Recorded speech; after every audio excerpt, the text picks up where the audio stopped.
এরকম হয়েছে না যে দেয়ালে পিঠ থেকে গেছে, চোখে মুখে অন্ধকার, ওই যাব কি করব, বাঁচানোর কেউ না, এরকম হয়েছে কখনো আপনাদের?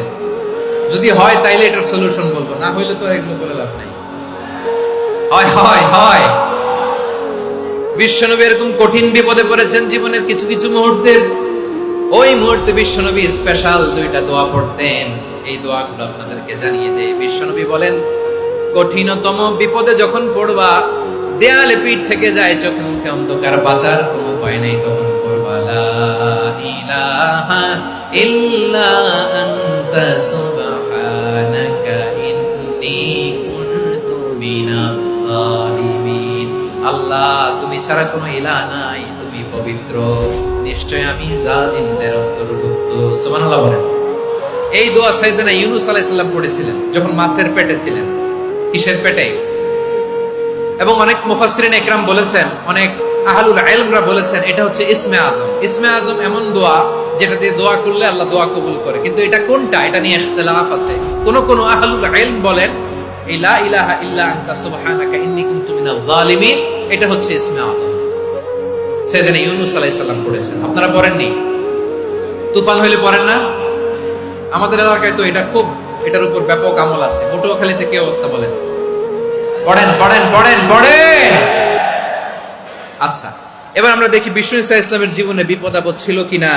উনি বিপদ আসলে কিভাবে ডিল করতেন, বিপদ আসলে কোন দোয়া পড়তে হয়, কিভাবে ফরিয়াদের হাত উত্তোলন করতে হয়, কিভাবে রবের দরবারে নতজানু হয়ে ফরিয়াদ করতে হয়, এটা জানার দরকার আছে না নাই? আসুন আমরা বিষ্ণুনবীর জীবনী থেকে দেখি বিপদ আসলে উনি কি করতেন। বিপদ আসলেই প্রথমে বিষ্ণুনবী সাল্লাল্লাহু আলাইহি ওয়াসাল্লাম একটা দোয়া পড়তেন। কি পড়তেন?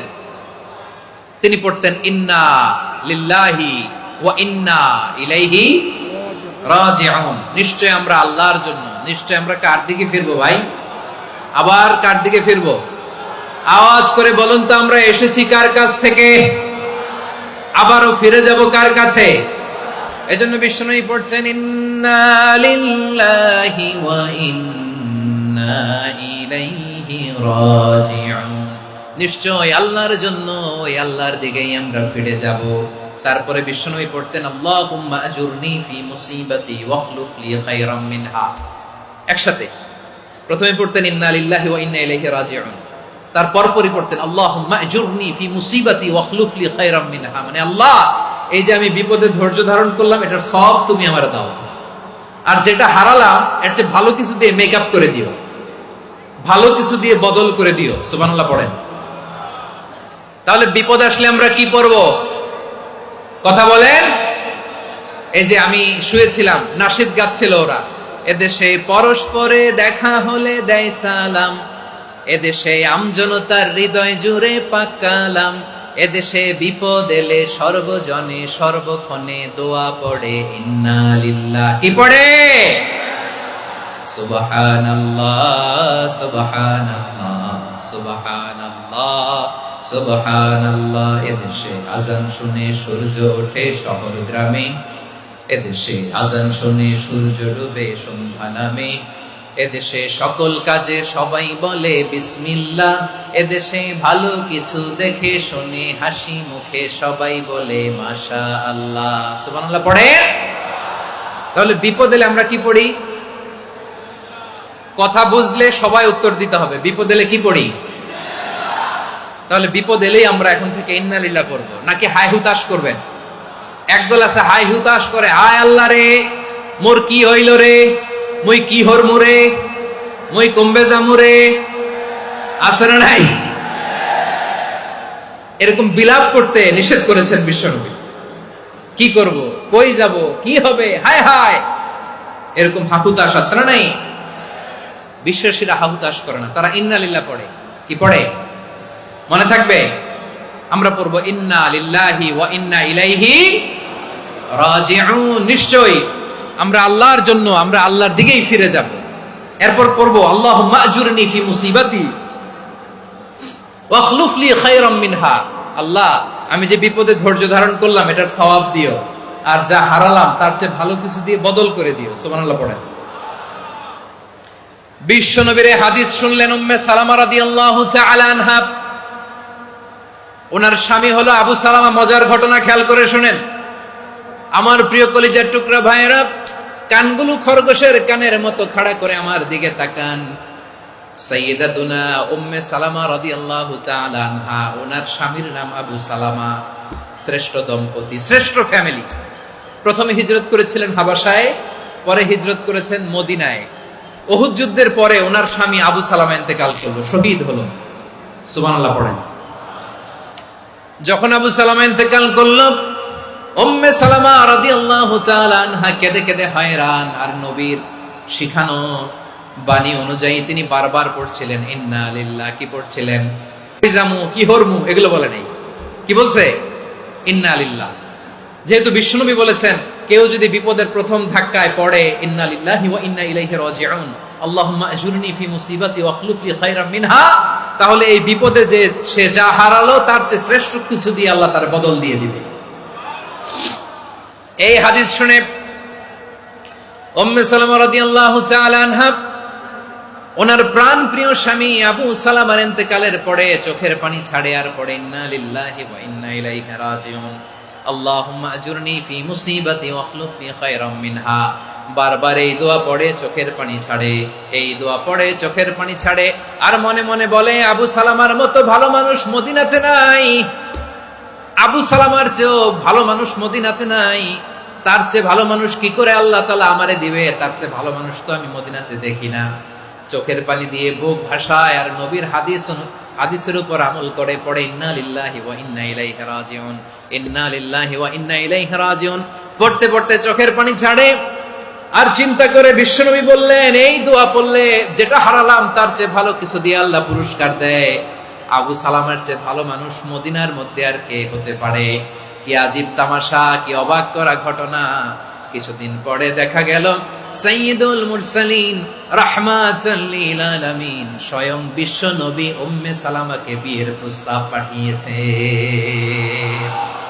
স্বয়ং বিশ্ব নবী উম্মে সালামা রাদিয়াল্লাহু তাআলা আনহাকে বিয়ের প্রস্তাব পাঠিয়েছেন। উনি রাজি হয়ে গেলেন, বিয়ে হয়ে গেল, উনি হয়ে গেলেন উম্মুল মুমিনিন, আমাদের মা, পুরো মুসলিম উম্মার মা। চিৎকার করে বলেন আল্লাহু আকবার।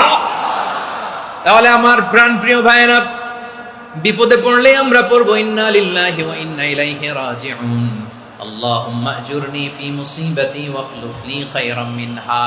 পড়বেন? পড়বেন না? যারা যারা বিপদ আসলে এই দোয়াটা পড়বেন এখন থেকে আওয়াজ করে ইনশাআল্লাহ বলেন। যা হারাইছেন তার চেয়ে শ্রেষ্ঠ জিনিস দিয়ে বদলা দিবে কে? বিশ্বাস হয়? একটু সন্দেহ লাগে মনে হয়, একটু সন্দেহ আছে?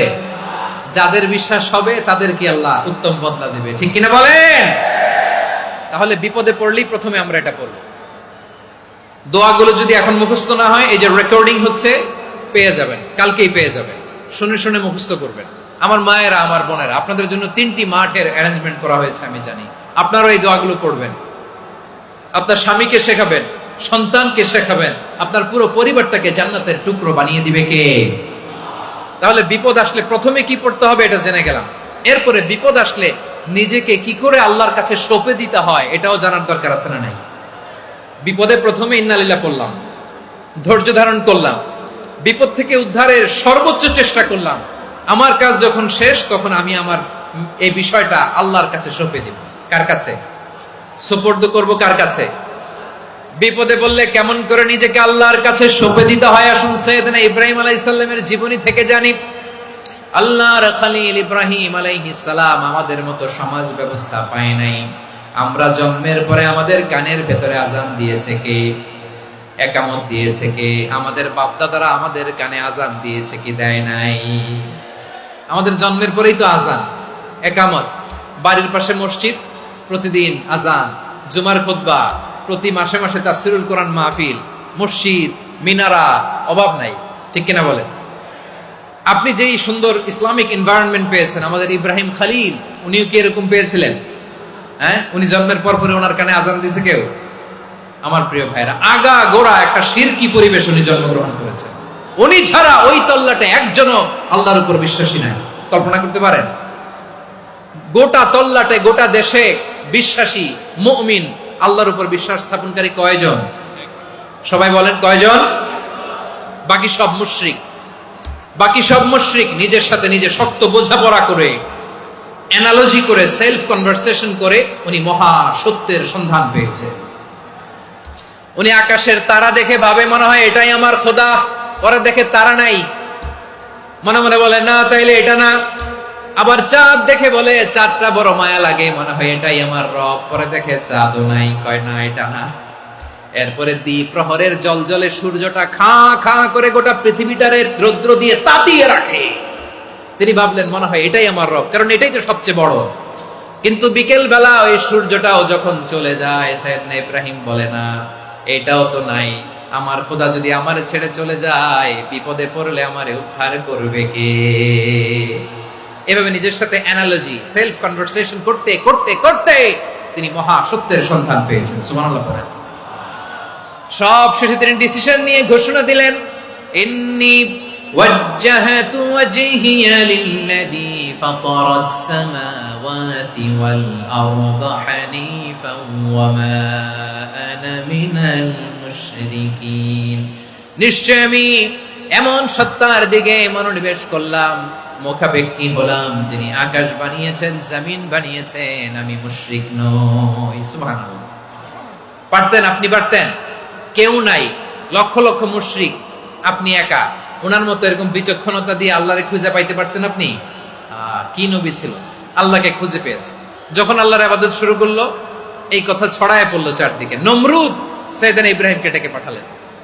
নমরুদ বলে, ইব্রাহিম তুমি নাকি মূর্তির পূজা না করে কোন নতুন রবের ইবাদত করো, কে তোমার রব? সাইয়েদনা ইব্রাহিম বললেন, রব্বি আল্লাযী ইউহয়ী ওয়া ইউমীত, আমি এমন রবের ইবাদত করি যিনি জীবন দেন, যিনি মৃত্যু দেন। নমরুদ বলে, তাই নাকি? তোমার রব জীবন দেয়, মৃত্যু দেয়, আর এটা তো আমি দেই, আমিও তো জীবন দেই, আমিও তো মৃত্যু দেই। সাইয়েদনা ইব্রাহিম বললেন, কেমন করে তুমি জীবন দাও, মৃত্যু দাও, একটু দেখাও তো। নমরুদ জেলখানা থেকে দুজন কয়েদিকে ডেকে আনলো, কয়েদি এনে অর্ডার করলো, একটাকে এখনই শিরোচ্ছেদ, হেড অফ, ডেথ পেনাল্টি, মৃত্যুদণ্ড দেয়া হলো, ফিনকি দিয়ে রক্ত বেরোলো। নমরুদ বলে, দেখো দুজনকে ধরে আনলাম, একজন কয়েদিকে দিলাম ডেথ পেনাল্টি, মৃত্যুদণ্ড, ওরে মৃত্যু দিলাম। আরেকজন যে দাঁড়িয়ে আছে, চাইলে ওরেও আমি মৃত্যুদণ্ড দিতে পারি, কিন্তু না, ওরে আমি দিব না, ওরে আমি বাঁচাইয়া দিলাম, ছেড়ে দিলাম, মানে জীবন দিলাম। দেখো ইব্রাহিম, তোমার চোখের সামনে একজনরে মৃত্যু দিলাম, আর একজনরে জীবন দিলাম। আপাত দৃষ্টিতে তাই তো, একজনরে তো জীবন দিল, আরেকজনরে মৃত্যু দিল। সাইয়েদনা ইব্রাহিম এবার বিপাকে পড়ে গেলেন। কিন্তু এক একজন নবীকে আল্লাহ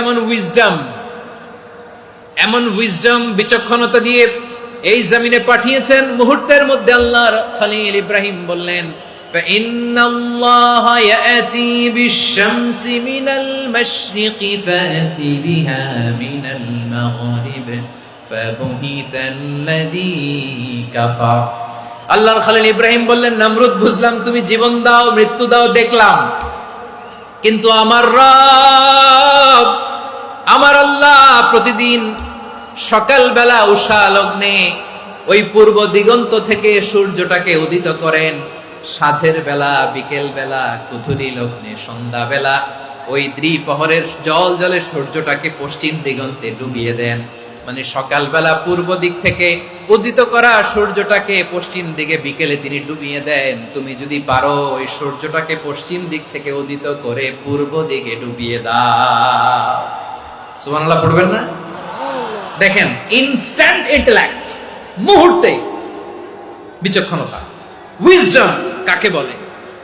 নমরুদ পারবে? নমরুদের বাপ পারবে? ওর দাদা, ওর 14 গোষ্ঠী, গোটা বিশ্বের সব ক্ষমতাধর রাষ্ট্রনায়করা একসাথে হলে পারবে?